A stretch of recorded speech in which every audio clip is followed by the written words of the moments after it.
They say you can't truly know someone until they've shown you their worst. I thought I knew Claire, my wife of 12 years. She wasn't perfect, none of us are, but she had this way of turning ordinary moments into something magical. Her laugh could light up a room, and her wild ideas, though often unrealistic, were always full of passion. But there's a fine line between dreaming big and being reckless, and I was about to learn just how far Claire was willing to cross it. It started with the debt. At first, I had no idea. She never said a word, and honestly, I never thought to ask. We shared a home, a son, and a life, but not everything, apparently.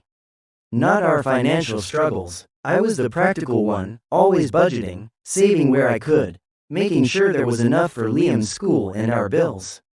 Claire? She lived by the motto you only live once, and she took it to heart. Now, I'm not here to paint Claire as some villain, at least, not entirely. She had her dreams, and I respected that. But when those dreams required $20,000 we didn't have, I expected her to at least talk to me first.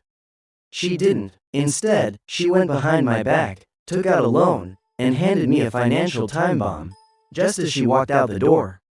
The morning she left, everything shattered. I woke up to an empty house, her suitcase gone, and my world flipped upside down.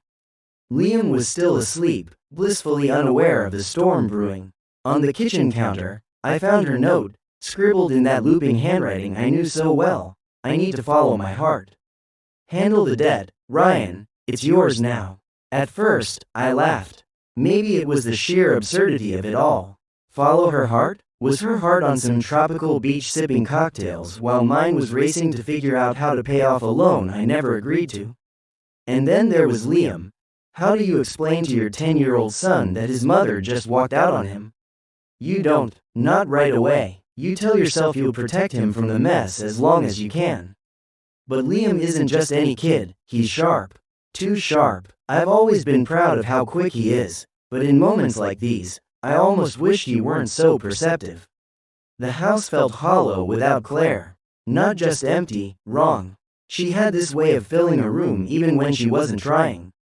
Now, every corner echoed with her absence. I stood there, staring at her note, wondering where it all went wrong. Was it the fights about money? The late nights I spent working while she planned trips we couldn't afford? Or was this just who she'd always been, and I'd been too blind to see it? But then there was Liam, my anchor, my reason to keep going. He was my priority now. Not the debt, not the betrayal, just him. So I folded Claire's note, tucked it into my pocket,